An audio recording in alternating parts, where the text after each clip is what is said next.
Ada nggak lagi achievement yang sudah didapat? Selain saya mengikuti Olimpiade Biologi, saya juga menghafal Al-Quran. Jujur pertama kali bagi saya menang dalam kompetisi. Segalanya itu juga bisa dicapai asalkan kita tuh mau berusaha. Saat belajar itu apa tantangan kalian? Kalau mengatur waktu itu jujur susah. Halo Sobat Leaders, kembali lagi di podcast Pemuda Inspiratif dengan saya Jihan Fauzia dan teman saya Syifa.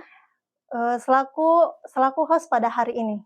Nah, pada kesempatan kali ini kita mengundang muda-mudi yang sangat luar biasa. Mereka ini adalah orang-orang yang berprestasi yang bisa kita jadikan sebagai inspiratif. Nah, berhubung mereka sudah ada di sini, mari kita simak bersama perbincangan kita dengan narasumber kita yang sangat luar biasa, yaitu Adela dan Clarin.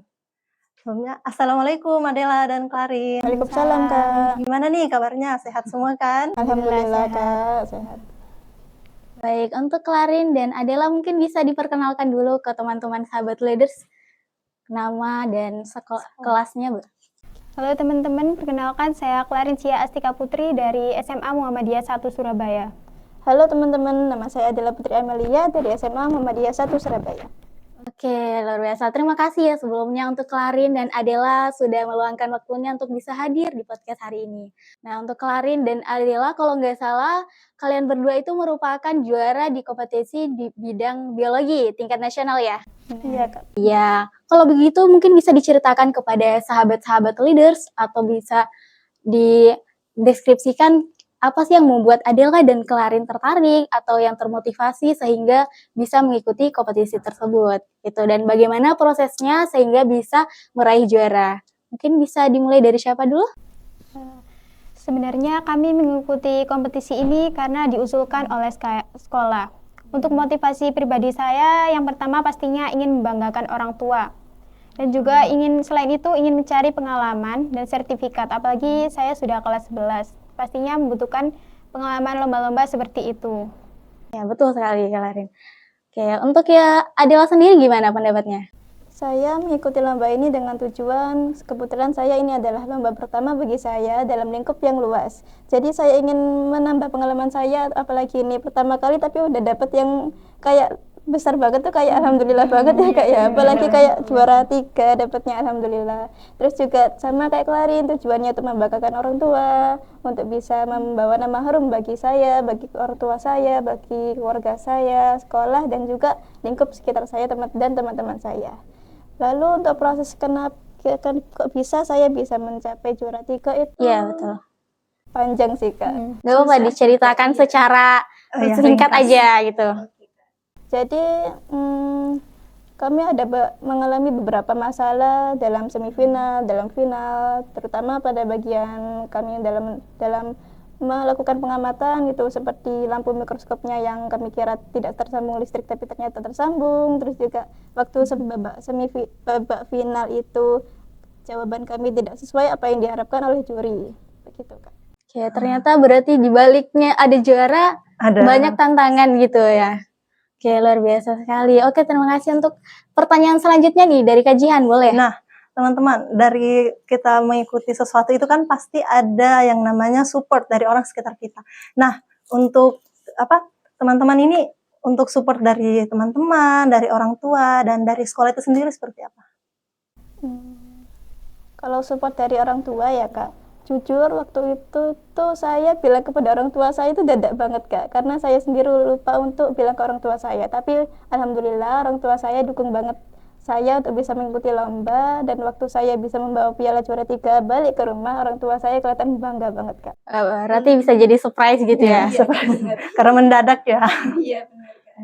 Terus untuk sekolah itu juga sangat-sangat mendukung, karena guru dan juga teman-teman itu seperti waktu tahu, karena waktu itu juga guru membuat flyer itu untuk disebarkan satu sekolah untuk meminta dukungan dan doa kepada kami agar kami bisa menjadi juara dan membawa nama harum bagi sekolah.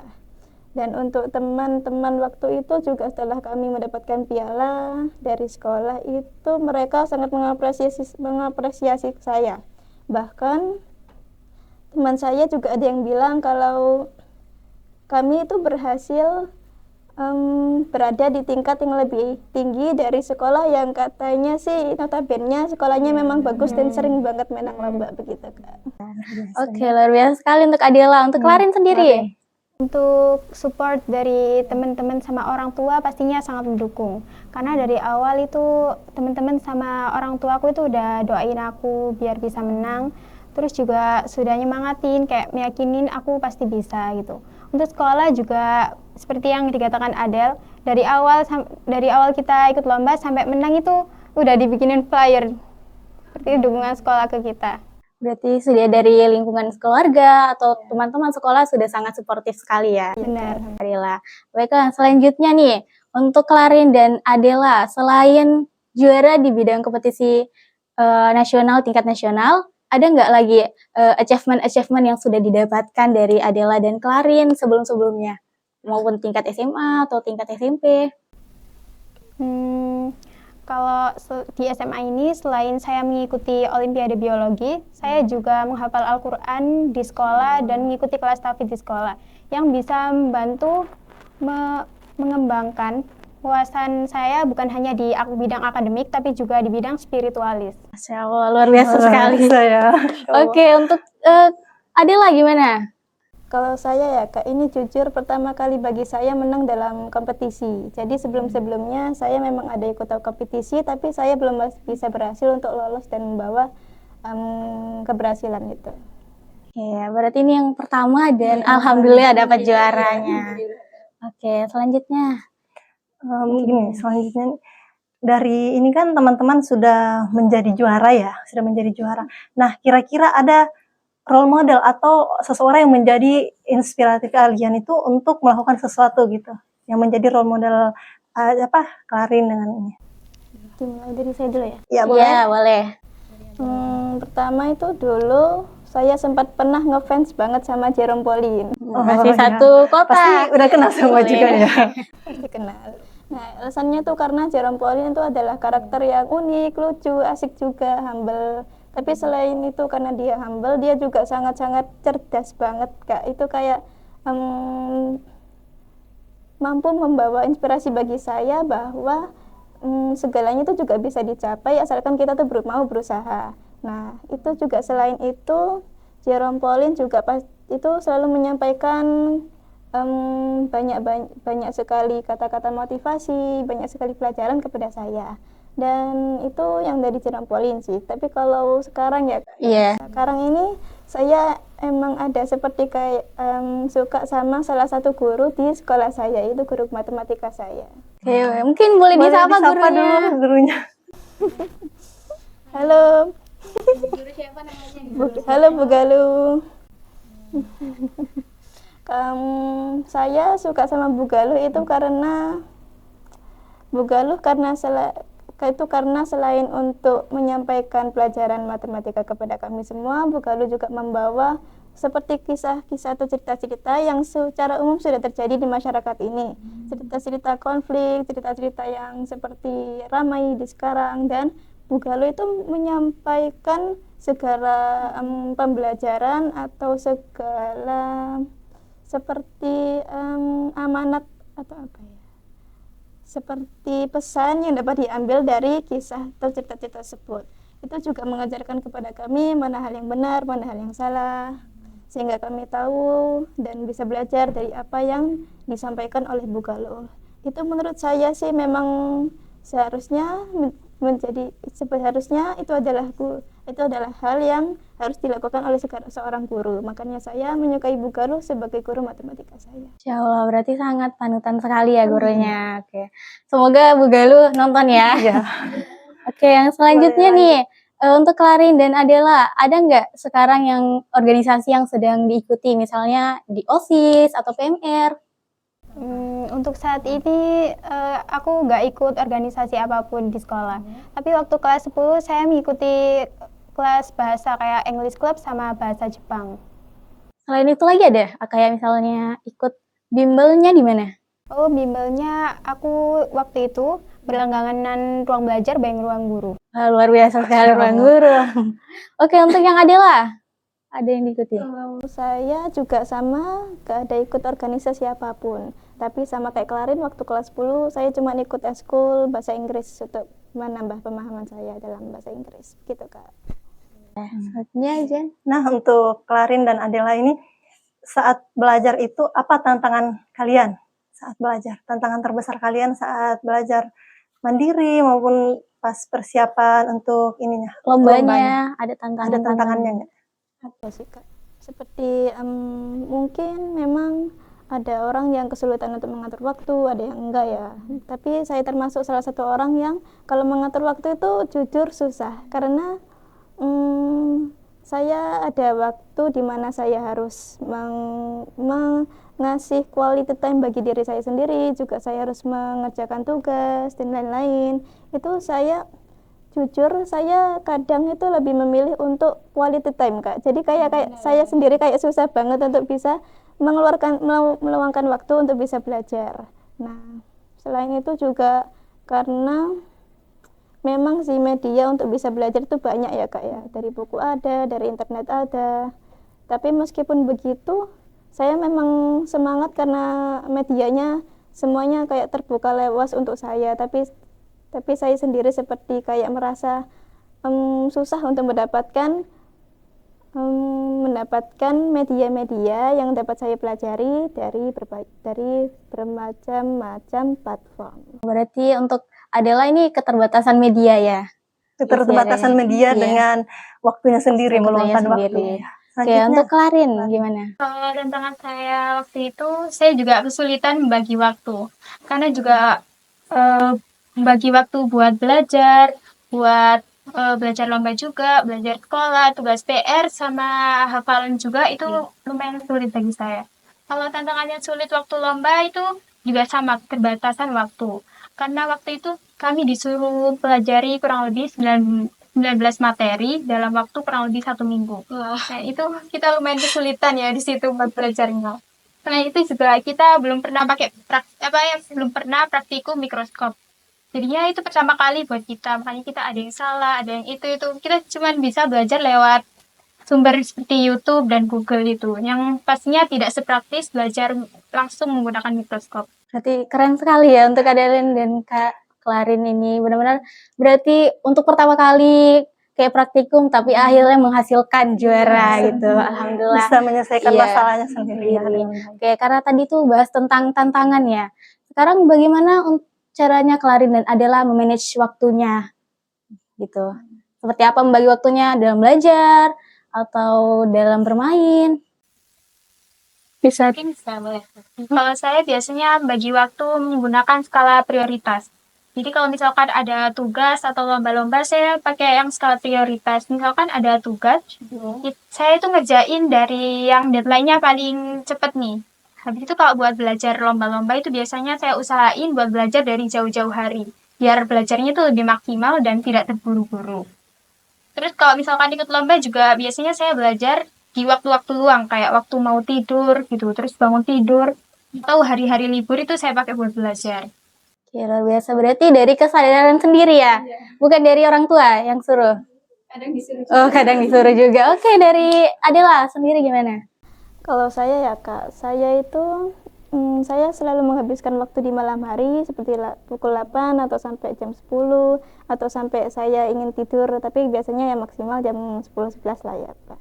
Terus habis itu saya menggunakan waktu itu untuk belajar, untuk mengerjakan tugas. Apalagi waktu saya ada tugas itu saya memilih untuk mengerjakan tugas. Dan kalau untuk belajar, saya biasanya mengambil waktu sangat-sangat mepet dengan hari ulangannya karena jujur saya kemampuan saya untuk mengerjakan ulangan itu kemampuan saya itu menghafalnya itu beberapa waktu sebelum ulangan, karena kalau misalnya saya belajar jauh-jauh hari sebelum saya ulangan itu saya bakal gampang lupanya. Oh iya benar-benar. Berarti agar Berarti deadline dikit sistem lah. SKS ya, sebutkan. Ya. Oke, nggak apa-apa. Berarti untuk Adela sendiri konsisten waktunya pada malam hari gitu. Iya benar Kak.